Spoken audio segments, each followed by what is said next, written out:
Okay. Hello everyone. सो आप सबकी तरह कल मेरा भी नीट का एग्ज़ाम है। I am so sorry. री नीट का एग्ज़ाम है गवर्नमेंट की वजह से। सो सच बताऊँ, एक ऑनेस्ट फीलिंग बताऊँ, मैं ना हर बार जबकि नीट का एग्ज़ाम आता था ना पास में, मैं खाना पीना बंद कर देती थी। मैं इतनी ज़्यादा घबरा जाती थी बिकॉज़ मुझे लगता था कि जो पूरी साल जो भी मेहनत की है, मतलब पूरी साल घिस के, पूरे दिन रात खाना पीना छोड़ के, हर चीज़ को सैक्रिफाइस करके, फैमिली फंक्शन सैक्रिफाइस करके, बर्थडेज पार्टीज, मम्मा पापा की एनिवर्सरीज, हर चीज़ सैक्रिफाइस करके आप जिस चीज़ के लिए हार्ड वर्क करो, वो लाइक वो चाहिए ना, और वो आने वाला है। हम पूरी साल इतनी मेहनत करते हैं उस एक एग्जाम के लिए, जो कि हमारी लाइफ चेंज कर सकता है कम्प्लीटली। हमें नहीं पता होता है कि हमारा सिलेक्शन होगा नहीं होगा, हम लाइफ में सक्सेसफुल होंगे नहीं होंगे, हम जिस चीज़ के लिए दिन रात मेहनत कर रहे हैं, हम उस चीज़ को जी पाएंगे नहीं जी पाएंगे, हम उस ड्रीम को पूरा कर पाएंगे नहीं कर पाएंगे, बट फिर भी हम करते हैं। और फिर क्या होता है, आप एग्जाम देते हो, फाइनली आपको लगता है कि आपके 4 साल की मेहनत, जो 4 साल आपने एक चीज को दिए हैं, जिसमें आपके फ्रेंड्स आपसे आगे निकल गए, हर साल वैसे नए फ्रेंड्स बनते हैं, हर साल आप एक नई लाइफ जीते हो, वो सब आप, मुझे ना अभी इस टाइम पे वर्ड्स नहीं आ रहे बिकॉज कल मेरा भी एग्जाम है। और मैं इतनी ज्यादा ना कंफ्यूज हूँ, मैं इस बार डर नहीं रही हूँ, मैं इस बार मैं एंशियस नहीं हूँ, मैं बहुत ज्यादा कंफ्यूज हूँ, ब्लैंक हूँ। 4 साल मेहनत करने के बाद, ठीक है, हर चीज को बेसिक से सीखने के बाद, बिकॉज मैं उन बच्चों में से नहीं थी जो स्कूल में टॉपर्स थे, मैं नहीं थी उन बच्चों में से, मैं लाइक एवरेज स्टूडेंट थी, ठीक है। तो जिस टाइम पे ना बच्चे कंपटीशन की तैयारियां करे, तो कंपटीशन के लेवल का पढ़ रहे थे, उस टाइम पे मैं अपनी बेसिक क्लियर कर रही थी, जो शायद एक 10th 11th के बच्चों के भी होते हैं। मैं 2 साल, सीरियसली यार, जिस टाइम पे बच्चे कंपटीशन की तैयारी करते हैं, कंपटीशन के लेवल का पढ़ता है, आप उस टाइम पे आप बेसिक से चीजें अपनी तैयार कर रहे हो। जिस टाइम पे बच्चे बड़े बड़े न्यूमेरिकल सॉल्व करते हैं, उस टाइम पे मैंने छोटे छोटे बेसिक मैथ के क्वेश्चन सॉल्व करके खुश हो रही थी।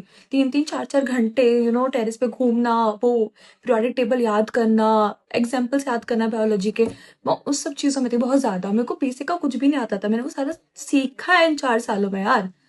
ठीक है, हर साल फेल हो जाना, हर साल इतना डिप्रेस्ड हो जाना, खुद की नजरों में गिर जाना, खुद को इतना वर्थलेस फील करा देना, और छोड़ो, खुद का भी छोड़ो, फैमिली का भी छोड़ो, लाइक जब आपके वो वाले लोग नहीं होते, मतलब वो रिलेटिव्स, वो बहुत दूर के रिलेटिव्स, इनको शायद पता भी नहीं होगा कि मेरे पापा की कोई बेटी भी है, वो भी किसी प्रिपरेशन कर रही है, कुछ भी नहीं पता होगा उनको, लेकिन उनको बस खबर आएगी कि पता है उनकी बेटी का ना सिलेक्शन नहीं हुआ। तो वो पता है वो लोग क्या बातें करते हैं कि हाँ, कि हर किसी का नहीं होता ना, बच्चे बाहर जाते हैं, पेरेंट्स से दूर रहते हैं, अब पता नहीं क्या करते होंगे, वहां घूमते होंगे, दोस्तियां करते होंगे, हर बच्चा तो नहीं पढ़ता, और जो पढ़ता है उनका तो सिलेक्शन हो जाता है ना, अब जो नहीं पढ़ता उसका तो कैसे ही होगा। तो मैं बस उन लोगों से ना ये सारी चीजें पूछना चाहती हूँ कि पहली बात तो ये कि आपके अकॉर्डिंग जो बच्चे पढ़ते हैं उनका सिलेक्शन हो जाता है, और जिनका नहीं होता वो नहीं पढ़ते, राइट? ये आपका पॉइंट ऑफ व्यू है। तो जो 23 लाख बच्चे, 22 लाख बच्चे एग्जाम देते हैं, तो क्या उसमें से जो 50 60 70 का जो एडमिशन होता है, सिर्फ वही बच्चे पढ़ते हैं पूरी साल? मतलब बाकी सारे बच्चे कुछ नहीं पढ़ते, वो घूमते हैं, वो टाइम पास करते हैं, घर वालों के पैसे बर्बाद करते हैं, और सिर्फ उसमें से जो 60 70 हजार बच्चे होते हैं, सिर्फ वो पढ़ते हैं, उन्होंने मेहनत की होती है, उन्होंने दिन रात अपनी आंखें फोड़ी होती है ना। हम तो नालायक, हम जैसे बच्चे कहाँ पढ़ते हैं? सही बात है, हम दोस्ती करने तो जाते हैं बाहर, दोस्ती करते करते हमें इतने मोटे मोटे चश्मे लग जाते हैं, दोस्ती करते करते हमारी बैक पेन, लोअर बैक सब खराब हो जाती है। ठीक है, जो इंसान इतनी दूर का देख सकता था ना, उस इंसान को इस रूम के बाहर का कुछ नजर नहीं आता। जो इंसान ऐसे पूरे दिन भागता रहता था, कूदता रहता था, और वो इंसान लिटरली सिर्फ इतना चल के थक जाता है, हाफने लगता है वो। क्यों? टाइम वेस्ट किया था ना, दिन रात हमने पैसे बर्बाद किए थे। वो लोग नहीं समझ सकते, और पता है ये वो लोग होते हैं जिनको कॉम्पिटिटिव एग्जाम के बारे में कुछ भी नहीं पता होगा। उनसे आप अगर पूछोगे ना नीट क्या है, उनको कुछ भी नहीं पता होगा। उनको ये तक नहीं पता होगा 720 का क्वेश्चन पेपर होता है। आपकी पूरी जिंदगी 3 सब्जेक्ट में घूम जाती है, कुछ नहीं पता होगा, बट उनको कमेंट करना है। क्यों? क्योंकि आप उनके बच्चे नहीं हो। और मैं सच बताऊं तो कुछ तो फैमिलीज भी कम नहीं होती, वो अपने बच्चों को इतना नीचे गिरा देती है ना उस टाइम पे, वो अपने बच्चों को बोलती है कि हमने तुम्हारे पे इतने पैसे खर्च करे, हमने उतना टाइम दिया है, हमारे, सच में कुछ फैमिलीज होती हैं जो मतलब वो अपने सब गिनवा देंगी कि हमने तुम्हारे पे इतना पैसा खर्च करा है, इतना चीजें इन्वेस्ट किया हमने तुम्हारे ऊपर, हमारा सपना था ये, ठीक है, तुमने क्या किया है? सबको पता है, हर इंसान अपने दुखड़े रो देगा कि हाँ भाई, हमने तुम्हारे लिए ये किया, तुमने क्या कर दिया, हमने तुम्हारे लिए ये किया, तुमने सब कुछ वेस्ट कर दिया। कोई एक बार उस बच्चे के बारे में सोचना नहीं चाहता है कि उससे पूछो ना यार, उसने क्या क्या खोया है, उसने लेजिट अपनी फैमिली खोई, अपना पीस खोया है भाई, उसने दोस्त खोया है, उसने दिन रात की नींद खोई है, उसने अपना सब कुछ खो दिया इस चीज के लिए, मतलब इस चीज के पीछे। इसकी श्योरिटी भी नहीं है कि उसको मिलेगी नहीं मिलेगी, लेकिन क्यों? क्योंकि उसको अपने माँ बाप का सपना पूरा करना है, उसको कुछ बनना है उनके लिए। ये पता पेरेंट्स नहीं समझते, पेरेंट्स को ना कभी समझ में नहीं आता कि उनका बच्चा एक चीज करने के लिए क्यों माना है। उनको लगता है कि चलो ठीक है, अपना फ्यूचर, लेकिन ये बच्चे के दिमाग में ये होती है कि मैं कुछ बन के अपने पेरेंट्स के लिए कुछ करना चाहता हूँ। ये सारी चीजें नहीं समझते यार, वो कोई नहीं समझता। कुछ लकी फैमिली मेंबर्स होते हैं, जैसे कि मेरी फैमिली लिटरली। हाँ, मैं मानती हूँ कि इससे पहले ना उनको भी ऐसा बहुत ज्यादा बुरा लगता था, ये था, बट उन्होंने मेरी कंडीशन देखी है। मेरी कंडीशन देखने का, दिन रात पढ़ने के बाद कम से कम अब तो वो मुझे ये चीज नहीं बोलते कि भाई तूने मेहनत नहीं की है। और जब ये पता है, ये लीक हुआ था ना, लीक जो हुआ था, उसके बाद सबकी फैमिलीज को ये लग रहा था कि भाई आपके बच्चों के लिए गोल्डन अपॉर्चुनिटी है। बट हमारे जैसे बच्चों का क्या यार, हम नहीं होते टॉपर, हम एवरेज बच्चे होते हैं, हम उतना ही पढ़ते हैं भाई। हमसे फिजिक्स के सारे क्वेश्चंस नहीं बनते, हमसे केमिस्ट्री पूरी नहीं होती, सब नहीं होता हमसे, लेकिन हम एक लिमिटेड पढ़ते हैं कि एटलीस्ट इतना पढ़ के हम एक गवर्नमेंट कॉलेज में चले जाएंगे भाई, हम अपने घर वालों का सपना पूरा कर देंगे, हम एक गवर्नमेंट सीट ले लेंगे। हमें नहीं चाहिए एम्स, लेकिन एटलीस्ट हमें एक मेडिकल कॉलेज चाहिए भाई, जिससे हम अपने नाम के आगे डॉक्टर लगा सके, हमारे घर वाले प्राउड फील कर सके। हम उतना ही पढ़ते हैं। अब जो टॉपर बच्चे हैं उनका उनका सच बताऊं उतना नुकसान नहीं होता। उनकी रैंक ऊपर नीचे हो जाएगी, जो मतलब बहुत ही अच्छे मार्क्स लेकर आए तो उनकी रैंक ऊपर नीचे हो सकती है। हो सकता है कि उनको कुछ अच्छा कॉलेज मिल रहा हो, बट अब शायद वो ना मिले।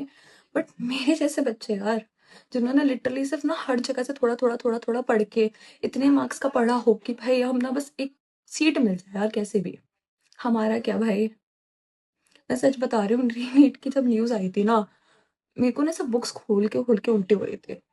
वे सब बोल रहे थे कि नहीं तू गिव अप क्यों कर रही है, पढ़ पढ़ पढ़ पढ़। अंदर से मुझे पता था यार कि मेरे साथ क्या चीज़ हो रही है। मैं बुक्स खोल रही हूँ, मुझे कुछ याद नहीं आ रहा है, मुझे गुस्सा आ रहा है, मुझे एंजाइटी आ रहा है। अभी ना एग्जाम से भी 4 दिन 5 दिन पहले मुझे इतना गंदा एंजाइटी अटैक आया था, इतना गंदा। और आई वाज लाइक कि भाई मैं क्या करूँ लाइफ में, मुझसे ये चीज़ हो ही नहीं रही है, शायद मैं इसके लायक ही नहीं बनी। पता नहीं यार, सबको ना ये चीज लगती है कि आपका बच्चा ना पेपर में ना एक वो ना सारी पढ़ाई की चीजें दिमाग में लेके जा रहा है, वो अपना सब कुछ पढ़ रहा है और वो पढ़ाई के बारे में सोच रहा है दिन रात। बट किसी को ये चीज पता ही नहीं होती कि बच्चा जब एग्जाम हॉल में जाता है ना, उसके दिमाग में ये पढ़ाई से रिलेटेड जो थॉट्स होते हैं ना वो सेकेंडरी होते हैं। ये सबसे पहले वो चीज उसके दिमाग में आती है ना, वो ये चीज आती है कि यार अगर मेरा पेपर अच्छा नहीं गया तो अपने घर वालों को कैसे फेस करूंगा, उनकी आंखों में आंखें डाल के कैसे बात करूंगा, मैं एग्जाम सेंटर से बाहर निकल के उनको क्या जवाब दूंगा। एक बच्चे के दिमाग में ये प्रेशर होता है जो कि शायद किसी को पता भी नहीं है। हमें पता है बिकॉज हम ये सेम चीज फेस कर रहे हैं। मैं पता है इतने दिन से सोच रही थी कि नीट पोस्टपोन हो जाए, पर बाद में तो मुझे लगा कि री नीट सॉरी री नीट पोस्टपोन हो जाए, हैबिट है ना। तो बट अब तो मुझे ये भी नहीं लगता कि होनी चाहिए, बिकॉज अंदर से शरीर ही टूट गया यार। मतलब एक चीज करने का जुनून होता है ना, वो खत्म हो गया। ये एग्जाम ने ना खत्म कर दिया अंदर तक, बिल्कुल शरीर तोड़ के रख दिया इसने।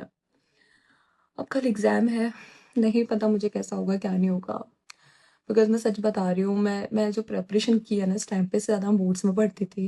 इस टाइम पे जो प्रिपरेशन की है, ये मेरे एक कोचिंग वगैरह के एलन के मॉक टेस्ट होते थे ना, जितना मैंने अभी पढ़ा है इससे ज़्यादा तो मैं एलन के जो मॉक टेस्ट वगैरह होते थे उनके लिए पढ़ लेती थी। आई डोंट नो, अभी कुछ लोग बोलेंगे ये बहुत ज़्यादा लेजी है, मतलब ये तो बहाने होते हैं, ये होता है। समझ लो यार जो समझना है, जो इंसान अंदर से खत्म हो गया उसको आई डोंट थिंक अब किसी की बातों से फर्क पड़ता है। बट मैं उन सबको ये बोलना चाहूंगी जो मेरे जैसे बच्चे हैं, जो लिटरली बहुत स्ट्रगल करके मतलब बड़ी मुश्किल से मार्क्स लेकर आ पाए थे, और या फिर जो अब मेहनत करके जा रहे हैं, मैं सिर्फ इतना बोलूंगी यार कि ना लाइफ में ना सब चीज़ सेकेंडरी है। लाइफ में आप खुद अपने लिए फर्स्ट प्रायोरिटी होनी चाहिए। कल का एग्जाम जो भी जाए, जैसा भी जाए, अच्छा जाए अच्छी बात है, खराब भी जाए ना तो यार आप वर्थलेस नहीं हो। आप ये मत समझना कि आपने लाइफ में कुछ नहीं हासिल किया, आपने लाइफ में बहुत नॉलेज लिया भाई, बहुत हिम्मत चाहिए होती है। जो लोग आपको लेजी बोले ना, तो भाई नहीं कर सकता कोई लेजी इंसान, नहीं कर सकता वो इंसान जो मेहनत से बचता है 4 साल 5 साल प्रिपरेशन एक एग्जाम के लिए, जिसका आपको पता भी नहीं, श्योरिटी भी नहीं आपके पास कि कल जिस चीज के लिए आप पढ़ रहे हो वो आपके हाथ में आएगी भी नहीं आएगी। तो आप लेजी तो नहीं हो, तो ये चीज़ आप उनको खुले में बोल सकते हो। और कल के एग्जाम के लिए बस इतना बोलूंगी, ऑल द बेस्ट गाइस, मुझे भी बोल दो प्लीज। बाकी जो होगा देखा जाएगा। मैं बस इतना मैच्योर हो चुकी हूँ कि मैं अपने अपने आप को एक एग्जाम की वजह से फेलियर नहीं बोल सकती। मैं नहीं बोल सकती, ना मैं बोलना चाहती हूँ। जो एग्जाम ही फेयर नहीं है, जो एग्जाम का अब कुछ बचा ही नहीं है, हमारी गवर्नमेंट की लापरवाही की वजह से अब बच्चे इस मेंटल टॉर्चर से गुजर रहे हैं यार। मैं उस एग्जाम के बारे में तो मैं अपने आप को फेलियर नहीं बोल सकती, उस सिस्टम के फेलियर की वजह से हुआ है। बस इतना बोलना चाहूंगी, जैसा हो जो भी हो प्लीज कर देना यार, बस अपने ऊपर ध्यान देना प्लीज। आपकी लाइफ सबसे ज्यादा इंपॉर्टेंट है, सबसे ज्यादा। ये सब नहीं सुधरने वाले, ये सब होता रहेगा। ये एक एग्जाम है ना जो कि पता नहीं क्या ही हो चुका है, जो शायद पैसे कमाने का सोर्स बन गया है लोगों का। लाइक इससे आप डिफाइन नहीं हो गए। ओके, आप डिफाइन नहीं हो गए। आप लाइफ में कितने स्ट्रॉन्ग हो, आप उससे डिफाइन होते हो। तो बस आप देकर आओ यार, जैसा भी हो, कल मिलेंगे। मुझे तो अपने लिए अब थोड़ी टेंशन हो रही है, बट कोई बात नहीं, होगा जो होगा वो देख लेंगे। Wish you all the best.